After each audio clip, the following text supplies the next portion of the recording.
She screamed so loudly that the guards at the door, accustomed to the moans and delirium of the sick, involuntarily stepped back.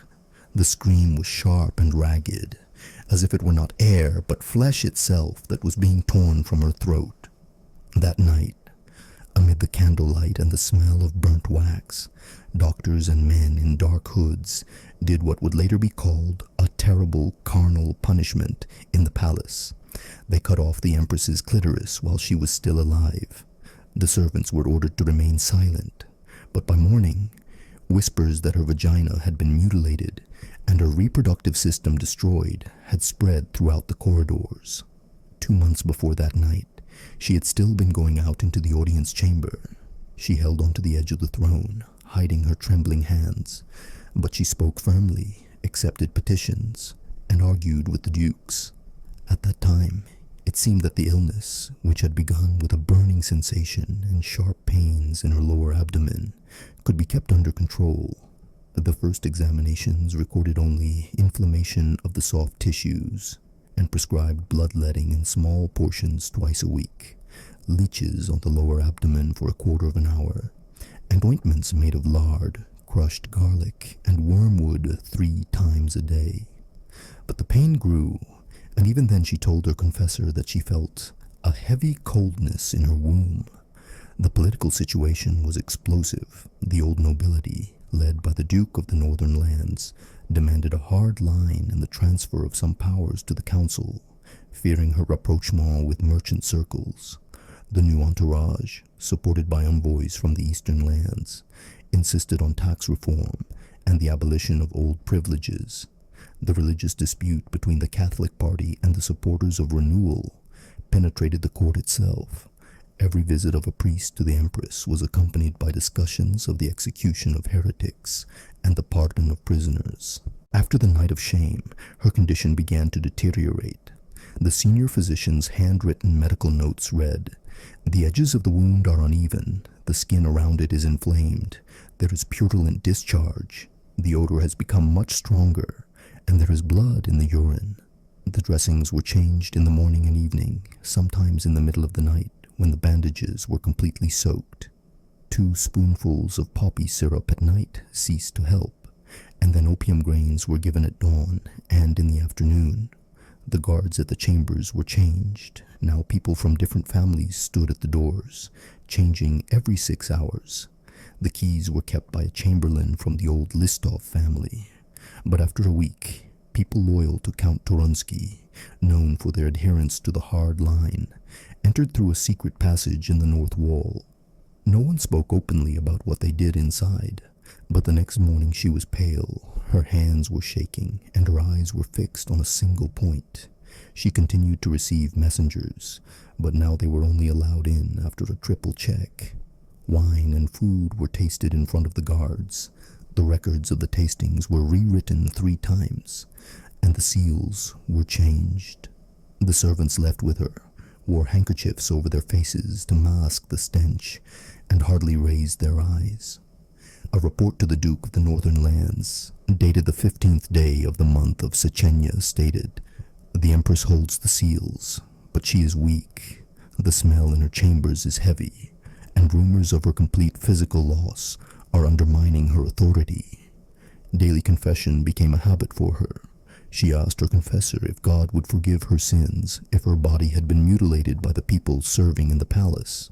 She promised alms to monasteries, but the very next day she cancelled her orders, convinced that the monks were conspiring against her. The bloodletting continued, but less frequently, once a week in small doses. Leeches were placed on her forearms, as touching the lower part of her body caused her to scream in agony. Cauterization was performed on specific points in the abdomen to dispel the cold. Ointments made of lard, honey, vinegar, and dried herbs were applied 4 times a day. The doctor noted pulse weak, tongue white, sweat with a sharp odor, fever persists at night. The guards reported nighttime screams. Sometimes she called out the names of those who had long since died. Sometimes she screamed that murderers had entered the room. Her eyes became inflamed and dark circles formed under them. She hardly slept. and during the day she fell into a stupor from which she emerged demanding that a council be convened immediately. Meanwhile, the struggle for power was gaining momentum. The old families tried to speed up the signing of the document transferring power to the nephew. The new entourage hesitated, hoping that her presence, even if confined to her bed, would allow them to stall for time. Envoys from the eastern lands insisted on the marriage of the heir to their princess, but only on condition that the woman who had lost her dignity be completely removed. By the end of the month, her hands were thin and cold, the skin on her heels was cracked and bleeding, and her hair was falling out in clumps, but she still held the seal, and everyone who entered her chambers felt that as long as she was alive, no one could openly seize power. By the middle of the next month, her condition became the subject of secret discussions in every corner of the palace. Even those who had previously remained silent now whispered that the Empress had not only suffered a terrible illness, but also a humiliating physical punishment. Her clitoris had been cut off while she was still alive. This detail was whispered by both servants and guards, who added that it was because of this mutilation that the smell in her chambers was getting stronger, and the pain did not subside even under opium. Medical records for the 8th day of November noted, "The ulcers on the thighs have increased. The inflammation in the groin area has not subsided. There is discharge with blood and pus, and the smell has intensified sharply during dressing. Her pulse is barely palpable. Her tongue is gray, and her urine is cloudy." The doctors continued to bleed her in small portions twice a week, and applied leeches to the inner thighs for a quarter of an hour, but without touching the wound. Any approach caused hysterics and screams that could be heard outside the chambers. She received messengers only while sitting in bed, leaning on pillows. Her voice became quieter, but her words harsher. In moments of clarity, she could order the execution of those suspected of conspiracy, or deprive entire families of their lands. But a few hours later, she would revoke her orders, claiming that her enemies had tampered with the texts of her decrees. Chamberlain Listorf complained to the advisors that it was impossible to conduct business. Every day she issued contradictory orders, and the signing of any document was accompanied by a request that her hand be held because her fingers were shaking. Security around her chambers was tightened. Only 3 servants, 2 doctors, a confessor, and 2 advisors, one from the old nobility and one from the new entourage, had access. At night, 6 men patrolled the corridors and checked the seals on the doors every hour. Attempts by the old nobility to break in ended in clashes with armed men from the new party. Rumors that the loss of her clitoris was not the result of treatment, but a deliberate act of political humiliation, were no longer being suppressed. In the corridors, names were mentioned. Allegedly, the order came from Count Torunski, and the perpetrators acted at night when the guards were replaced by people from his family. As a result, according to many, the Empress lost the opportunity to have heirs, and this became the main argument in favor of transferring power to other branches of the family.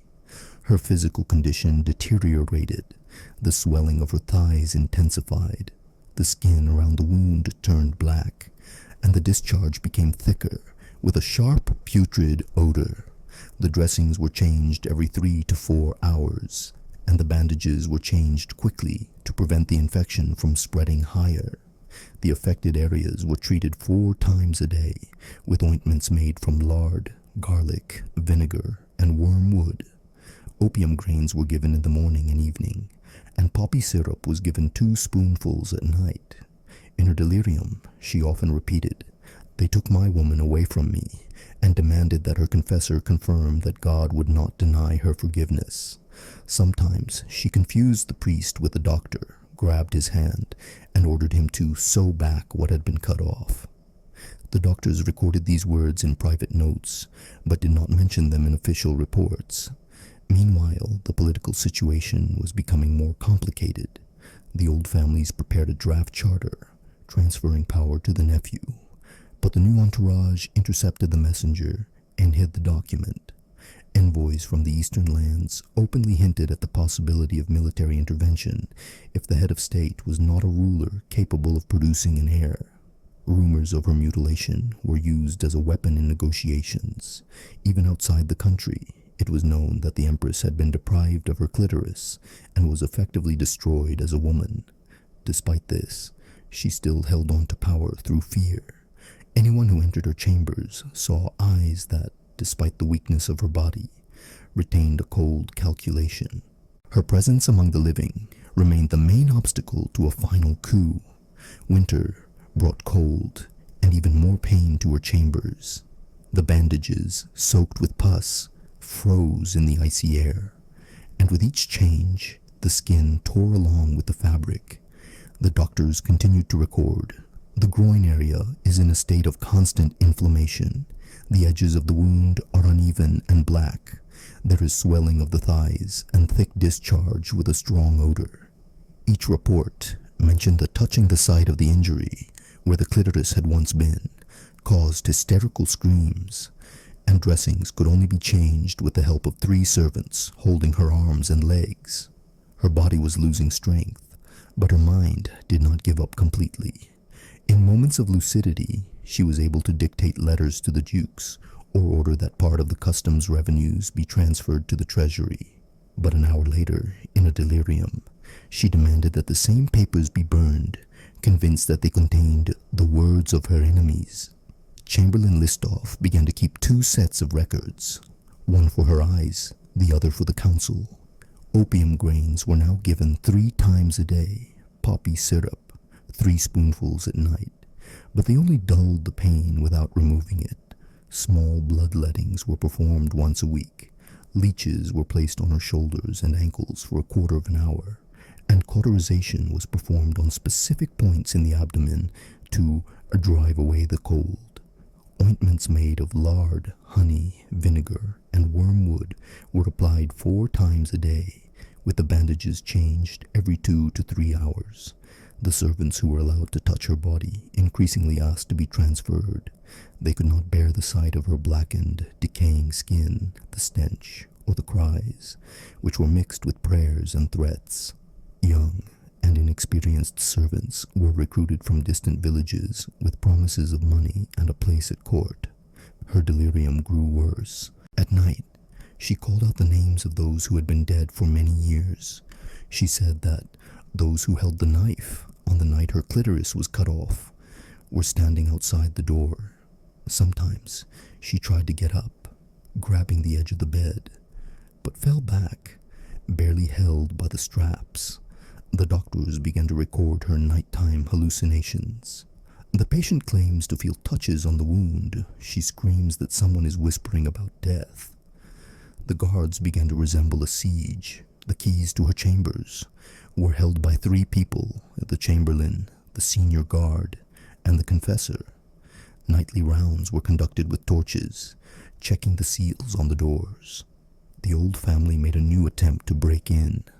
Under the pretext of night prayers, they tried to bring her nephew to her, but the guards from the new entourage blocked the way, and a fight broke out in the narrow corridor. Politically, everything was on the brink. The old families openly spread the news that she would not be able to bear an heir, as her reproductive system had been destroyed. The merchant party responded that she still ruled and her will was still valid, but discontent was growing within the party itself. Every new decree came with corrections, and the seals were changed 2 or 3 times a day. Ambassadors from the eastern lands began to negotiate not with her, but directly with representatives of the council. Inside the chambers, life followed a monotonous routine. In the morning, bandaging and examination. In the afternoon, short receptions for messengers. In the evening, confession and medicine. Her confessor now heard her more often, asking him not to forgive her enemies their sins, but to punish them. She could still name those who had voted against her decrees, and demanded that their names be entered in a special list kept under her pillow. Her physical condition was becoming increasingly dire. Her heels were cracked and bleeding. Her fingernails and toenails began to peel off, and her hair fell out in clumps. The skin around the wound in her groin became hard and ulcerated, with edges that constantly oozed. The smell was so strong that even burning juniper did not help. The doctors noted that she had a constant fever and that her sweat had a sour, heavy odor. In her delirium, she would suddenly demand that her cut-off part be returned to her, and insisted that without it, God would not recognize her as a woman. Sometimes she said that she saw angels coming toward her, but they turned away when they realized that she was crippled. Her confessor tried not to write these words down, but they found their way into the private notes of the servants. Despite her semi-insane state, the fear of her still lived on. Anyone who entered her chambers felt that even lying in bed and sinking into delirium, she was capable of destroying a family or elevating a person with a single word. The old families were still afraid to declare her unfit to rule, fearing that she would suddenly come to her senses and order their execution. But outside her chambers, the struggle was already underway, as if she were dead. Meetings were held at night, and lists of heirs changed almost daily. Every document concerning the succession to the throne contained a clause stating that the ruler had lost the ability to continue her line due to physical injury. This wording was now spoken openly, and everyone understood that it meant that her clitoris had been cut off. By the beginning of spring, her body resembled a motionless, disfigured shell, but power remained in her hands. Her eyesight had almost disappeared. She could only distinguish shadows and the light from candles. Servants approached her, saying their names aloud so that she could recognize their voices. Doctors recorded complete loss of movement in the lower part of the body, the groin area in a state of decay, ulcers deep to the bone. It is impossible to touch the site of the injury. She screams until she is exhausted. And this place, where her clitoris had once been, remained the center of her torment, inflamed, exuding a foul odor, causing convulsions at the slightest movement. Bloodletting was now performed rarely, once every 2 weeks, in small portions, for fear that the loss of even a handful of blood would kill her. Leeches were no longer placed on her thighs, only on her forearms and neck. Ointments made of lard, honey, and wormwood were applied to the wounds 4 times a day. But the tissue did not heal, but decomposed, exposing dark red, wet flesh. Opium grains were given every 4 hours, poppy syrup in small spoonfuls, even at night. The smell in the chambers became unbearable. The windows were kept closed, but a cold draft still came through the cracks. Braziers with juniper and wormwood did not help. The guards at the doors were changed every 2 hours. Only the most steadfast remained on duty inside. Even for the promised reward, few agreed to work in these conditions. The political struggle had reached a new level. The old families were preparing a document calling for the convening of a council and the transfer of power to her nephew. But her new entourage was keeping the seals under lock and key, claiming that she was still capable of signing decrees. Several times, documents were brought to her chambers for her signature, and she, without seeing the text, pressed the seal onto a blank space on the parchment. This allowed both sides to insert the orders they wanted. Ambassadors from the eastern lands had already stopped hiding their position. In conversations with the dukes, they said that a woman deprived of her honor and clitoris cannot rule according to God's laws, and these words quickly reached her. That day, in her delirium, she ordered the punishment of all who spread shame and called her dead. Access to her was now regulated by 3 keys, one held by Chamberlain Listov, the second by the senior guard, and the third by her confessor. Every visit was recorded in a logbook kept under 3 seals. At night, 8 men armed with spears stood guard at her door and patrolled the corridors every half hour. Her confessions became short but filled with malice. She no longer spoke of alms, only asking if those who had cut off her clitoris and destroyed her as a woman could be executed. The confessor left silently, unable to answer. Physically, she was almost immobile. Her hands trembled, her fingers curled, her nails fell off. Only Only thin strands of hair remained on the back of her head. The skin on her heels cracked down to the bone. The fabric in her groin was decomposing, and the smell of rot permeated her clothes, her bed, everything around her. Her dressings were changed every 2 hours, and the bandages were soaked with dark liquid in a matter of minutes. Despite this, the fear of her was still strong. The servants who entered her chambers were afraid to even accidentally meet her cloudy gaze. The advisors arguing at the door fell silent when they heard her hoarse cry. Any decision to transfer power was postponed. As long as she was breathing, no one could openly declare her unfit to rule. But behind the doors, preparations were already underway for her end. The old families were drawing up lists of new positions, and her new entourage was hiding the treasury and documents. Everyone knew that the death of this woman, crippled but still dangerous, would signal an immediate redistribution of power. Death came to her slowly, just like everything else that had happened in recent months. A week before the end, she stopped opening her eyes. The doctors wrote, "Breathing is shallow, pulse is barely discernible, skin is cold, groin area is in a state of complete tissue decay." Where her clitoris had once been, there was now a black dead mass that gave off such a stench that even the servants, who were used to the stench, turned away and tried to stay as far away as possible. She did not speak during her last days, only occasionally moving her lips as if in prayer. The confessor came twice a day, but he no longer read prayers to her, only over her. He knew that she could hardly hear him, but according to custom, the words had to be said. The guards at the door were doubled, and the keys were still with the chamberlain, the senior guard, and the confessor. And the corridors were patrolled with torches, and everyone knew that the end was near. On the evening of the 3rd day of the month of Snezhnya, she took her last breath. The doctors looked at each other, confirmed her death, and ordered that the body be hidden from prying eyes. The servants who remained with her began to prepare the remains for embalming, but found that the pubic area, destroyed when her clitoris had been cut off, had completely rotted away. The tissue disintegrated at the slightest touch, and a dark, thick liquid flowed from inside.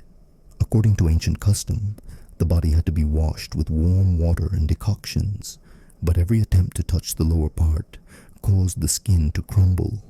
The doctors wrote, "The internal tissues have disintegrated. The smell is unbearable." To slow down the decomposition, the body was rubbed with a mixture of strong wine, crushed pine needles, and salt. But the stench did not go away. It was impossible to put on a ceremonial dress. The fabric clung to the exposed areas of rotting flesh, so she was wrapped in a simple linen shroud and covered with a ceremonial cloak. The news of her death was kept secret for almost a day. During this time, the old clan gathered in one of the halls to prepare a document transferring power to her nephew. At the same time, her new entourage forged signatures on orders supposedly left by her 2 days before her death. No one was allowed into her chambers, except doctors and 2 servants who were to carry out the body. When the news finally spread, chaos ensued. The Duke of the Northern Lands ordered the coffin to be placed in the throne room for a public farewell. But the merchant party insisted on a closed funeral, so as not to disturb the people with the sight of a mutilated body. For several hours, there were cries and arguments in the council chamber, until it was decided to bury her at dawn without lengthy ceremonies. Carrying the body out was a challenge in itself.